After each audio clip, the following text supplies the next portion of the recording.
Thank you, Beena, for joining our Leading in Advanced Analytics series, where we're profiling talent in diverse industries, and we were really struck with your profile in the healthcare sector and your passion for advanced analytics. Can you share a little bit about your current role with Crosspoly Solutions and what you do? Sure, yes. I'm currently a principal consultant of my own business, Crosspoly Solutions, and I came to start up this company based on my 15 years of consulting experience with major consulting firms. And I built up my experience in those firms by really solving and deciphering complex business problems that were faced by our health and social services systems. And when I was entering the consulting industry, I was very fortunate to receive very rigorous training on approaching business problem solving and conducting that in a very systematic manner. And I was able to gain a lot of skills in terms of conducting rigorous and extensive financial and operational analysis to hone in on what are some of the key business issues that are being faced by these organizations and determine what their root causes are. And this enabled me to really deductively identify what are some of the effective recommendations that need to be in place to enhance performance. And given that I've worked in this area across a full spectrum of end-to-end business functions, I was able to really to see interrelationships across the system. And so I really got a holistic view. And that equipped me with the know-how, I'd like to say the intuition, in terms of how to identify and diagnose real issues that are being faced by our systems and what's needed to effectively address them. Now, it's really a exciting, Beena, is the recognition of when you're into very complex social ecosystems. There's a lot of levers, and that requires a holistic approach. One of the things that's really important to our listeners is, I know it's going to go back in time. We know where you are today, and you're making a huge difference. Let's go back to thinking about when you were a younger girl. Let's say grade 3, 5, 7, 9, 12. What were your memories like and your curiosity skills? One of the things that we know in innovation, that those that are the most resilient have had a passion for curiosity. They're always looking ahead and discovering things. But I'd love to hear about your early years and how that transformed into your academic pursuits. Tell the story there. Yeah, I think you really described it to me. I was very curious in the world of science, but I always had strong quantitative skills. I think all of my report cards in grade school, my teachers would always make the comments about my strengths in math. I would do okay relatively in other subject matters, but it really stood out, my higher scores in mathematics. And I think I just really enjoyed applying logical, critical thinking and going back to the problem solving. And, I often would provide assistance to my classmates on learning about mathematical techniques and solving equations. Very fascinated by that. But as I mentioned, also the world of science. I was always interested to learn about the origin of things and how they worked, and it just made me help me make sense of the world, and it got to use my logical, systematic thinking as well. So I think throughout high school, I even continued to focus on science and math and really enjoyed that subject matters. But then I got introduced to business as well. And there was a lot of logical, critical thinking too in the areas of accounting and economics.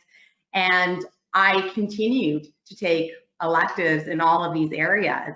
And I even delved into programming, which I would do quite well in. I think it was because of the logical thinking that's required there. So almost a full spectrum of STEM, I would say, was my interest. And when I graduated from high school, I recognized my passion, my strengths, and my interest. And so I continued to take subject matters across science, math, and business in university. And I actually couldn't even end up choosing what I wanted to do. And I ended up double majoring in biology and commerce from the University of Toronto, which I know is quite unique, but it came down to my interest in both areas.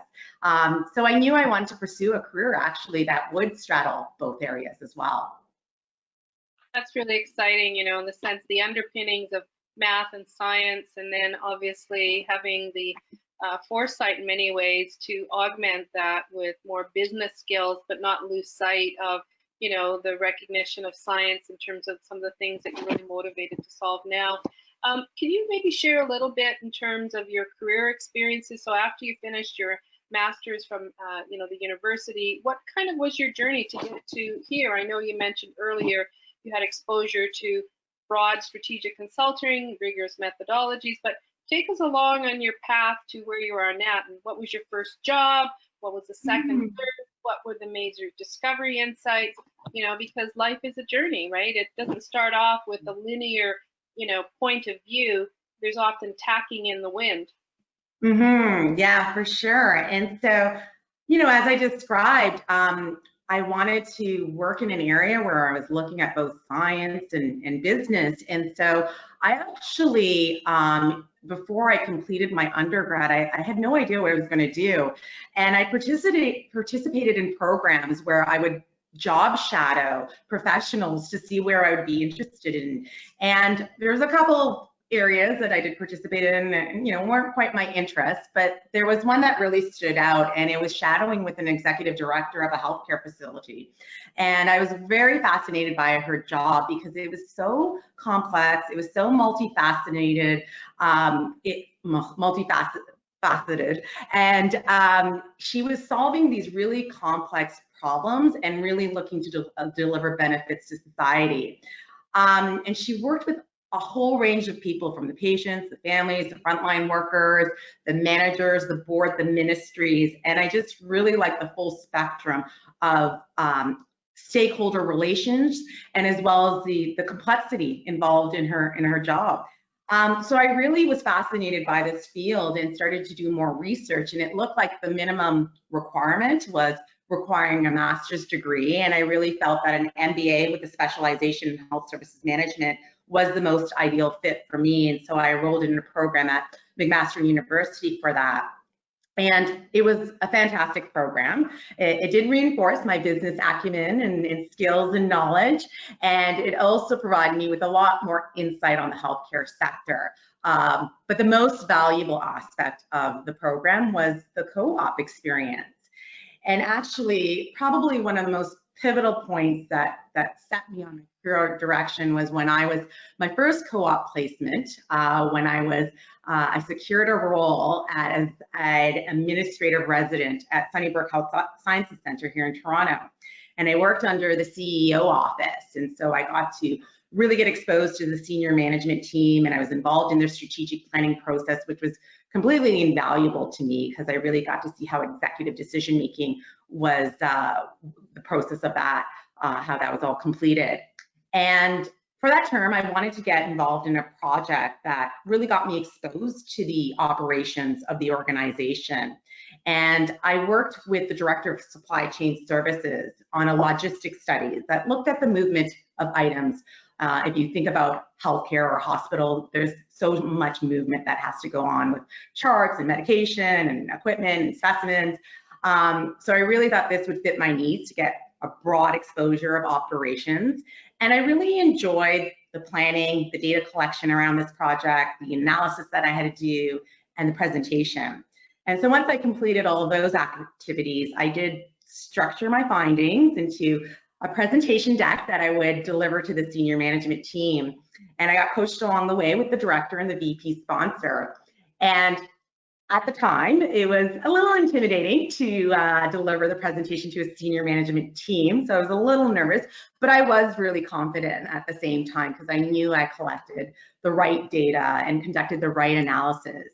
And at the end of the presentation, very well received. It was very well received by the senior management team, and they gained a lot of valuable insights and strategies to create better efficiencies in terms of healthcare operations. And after the conclusion of that project, as part of the wrap up, I got my performance review from the director that I worked with. And at the time, she was asking me a bunch of questions on what did you like about the project? What didn't you like? where did you feel your strengths were? And I didn't really understand why she was asking me these questions. And eventually she asked me if I would consider a career in consulting. And I still remember that moment in time, and I just responded to her asking, what is that actually? I had no idea. And she ended up telling me that she had a background in consulting. And prior to her role at the hospital, she had a long-term career at a consulting firm, at a major consulting firm. And she told me that if I didn't take on the project, she would have hired a consultant to complete it. And she really encouraged me to pursue this career path because she felt I had the right skills, the aptitude, the knack for consulting. And so that was a very pivotal moment for me, because ever since then I was hooked and I was determined to land a role at a healthcare practice at one of the major firms. And she put me in contact with a lot of folks who worked in this area. And for my subsequent co-op terms, I worked in consulting-like positions. And even after graduating from my MBA, I took on an internal consulting position at a healthcare agency. And shortly after that, I did land a role at one of the major consulting firms. And after my first one, about 2 years afterwards, I went on to another. I was referred to another consulting firm. And during that interview process, they asked me, what sparked my interest in consulting. And I told them the story about the director that I worked with during my co-op term at Sunnybrook Hospital. And she happened to be actually one of their top clients at the time. And after they interviewed me, they apparently reached out to her and asked about me. And apparently her response was, hire her. And so I ended up spending 7 amazing years working at that firm and got great experience across Canada and even internationally in Africa, working with that firm, which has been so invaluable to me. It's amazing how when you have an inspirational, pivotal moment where someone gives you a clear signal to think of a direction, and then you seized upon it, and you learned upon it, and you excelled upon it, and here you are now building out your own consulting practice, right, where you gain some practical expertise, you gain some international depth and knowledge, and also, sharpened your execution skills, which it sounds like you really like to not just dive in with the diagnosis of the problem, but actually make the recommendations and actually see some of them move along. So your passion and energy is very much around, the change maker for sure. Let's talk a little bit about moving to advanced analytics, because this series is very much focused on data sciences, analytics, and obviously we specialize in SalesChoice on AI, but would really love to hear some of the tools, the methods, the techniques that you're using to help advance your clients, even any perspectives that you're seeing in the sense of the maturity in either data acquisition, data assembly, putting in the right analytical tools. How are they, managing the transition to responsible AI? So just feel free that you've got a complete opportunity just to share your perspectives on your current practice and what you're seeing in your clients. Yeah, so I kind of alluded to this before in my consulting career. I am very passionate about improving the healthcare and social services sector, and it's really, I want to see that we're creating better health and well-being for individuals and helping them thrive for their full potential. So that's my driver behind that. But in my consulting experience, I did a lot of work and an analysis around operations and performance improvement. And the information that I worked with was or even produced, was very limited to a historical look on service delivery, and didn't really take into consideration those real impacts that are being made in society. And so the analysis was somewhat incremental improvements. It resulted in looking at ways to make incremental improvements to systems, largely around creating efficiency. And I know this is very important, but it's more important to me, at least given my passion, to ensure that these healthcare programs are effectively designed so that they're really meeting the needs of the population and generating benefits. So as I progressed in my career, as I got more senior, I would encourage sector leaders to take a more systemic, long-term, holistic view and leverage analytics for this. And I would often be faced with, maybe not resistance, but maybe hesitation, because in the sector, it's known that there's a lot of limitations around data collection and analytical capabilities. And as I got further entrenched in these sectors, I just became more and more aware of the deep-seated complex challenges that are faced by the system. And really, to create real change, we really need to understand what are the root causes that are creating hardships and disparities in society, and how do we tackle them on before downstream impacts are realized.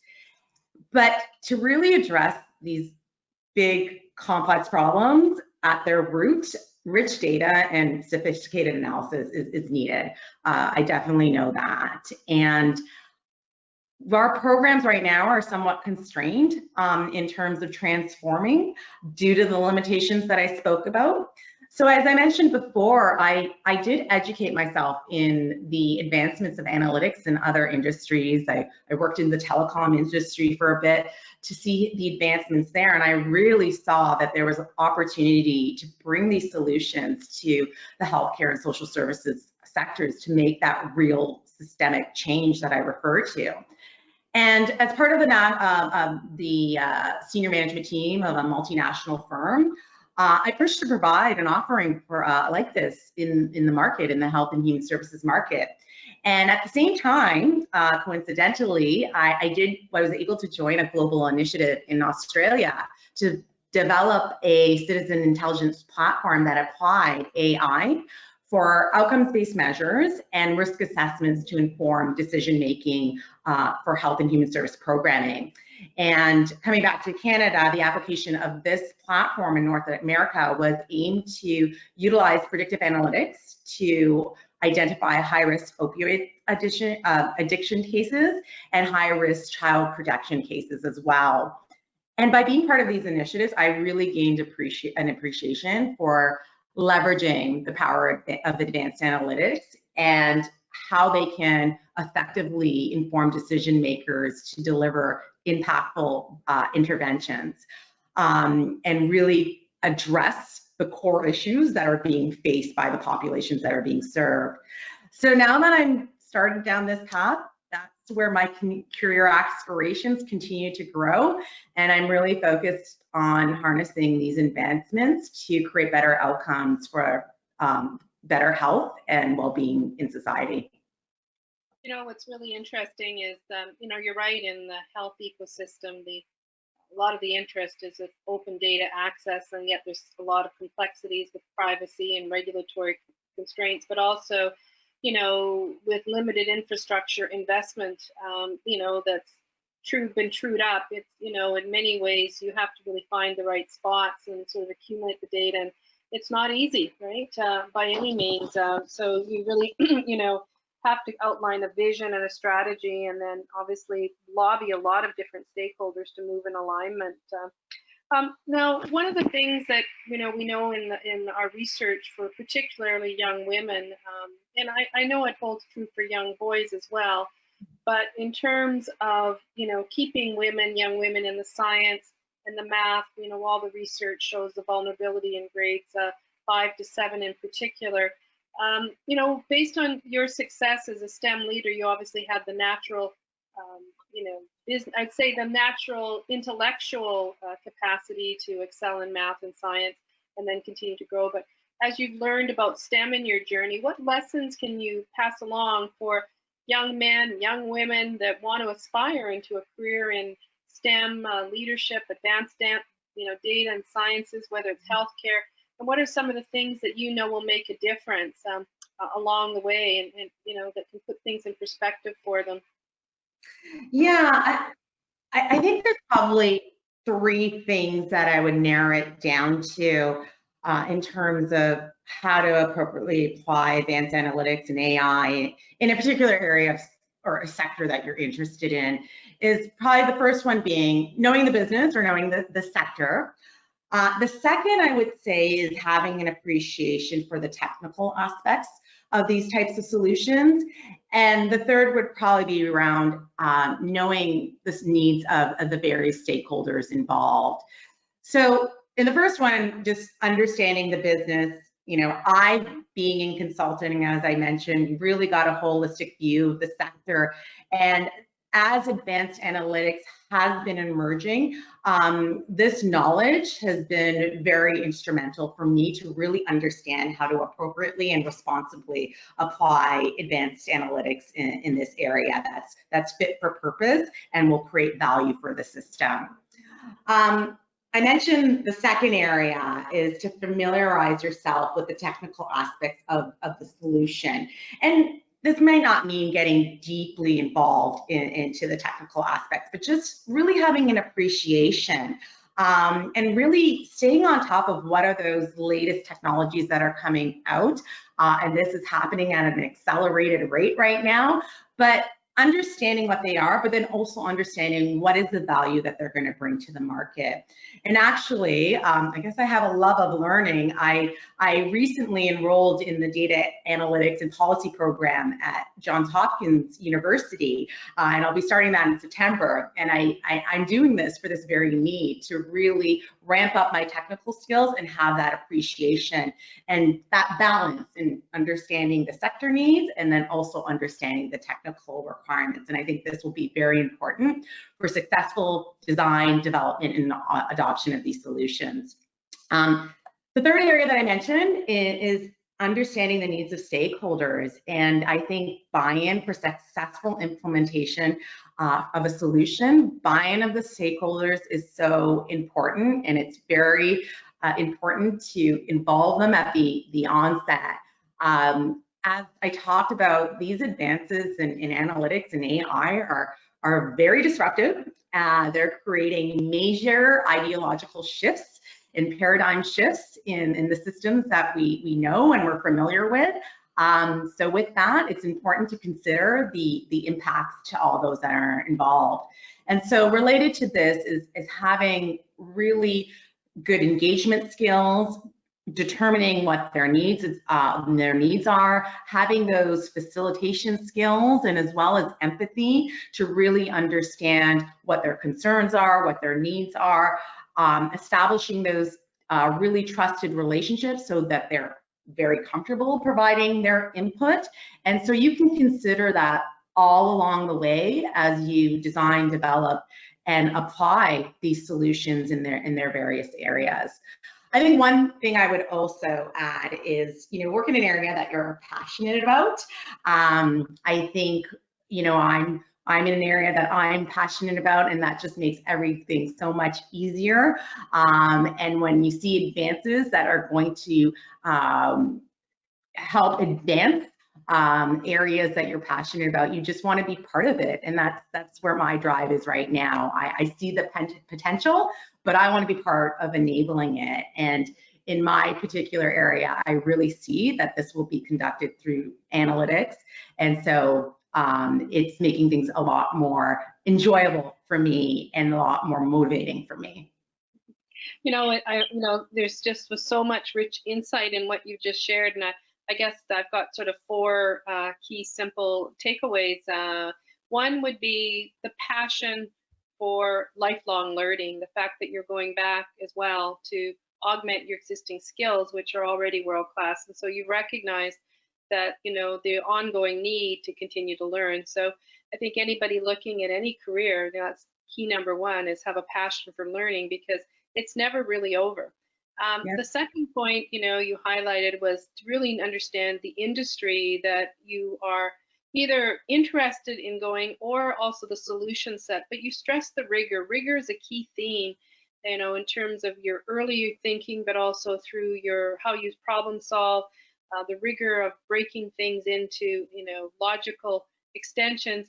But also you brought in the strategic change management in the sense of executive stakeholder buy-in and alignment. And so that starts to bring in the emotional intelligence and the communication skills, that are so needed. And at the same time, sort of identifying, appreciating the technical realities so you can have empathy, but also be able to communicate to, you know, the solution delivery teams, because it's, you know, we can get impatient, you know, in multiple releases of software, you know, without really understanding the dynamics and the approval process, especially in the healthcare industry, whereas you know, and we know that the life cycles for bringing something to market that's new, especially in clinical trials, if that's the area, you know, they don't move that fast, and you know, so. But just thank you so much, Beena, for being on our, you know, leading analytics series. You know, the success that you've had in your early career days, also what you're doing now, but also in the journey that you're going forward. What an inspiration you are to young men and women that might want to pursue a career in advanced analytics and data sciences. And just thank you so much for sharing your story with us today. We really, really appreciate your time. Thank you. Thank you. I really appreciate the opportunity as well.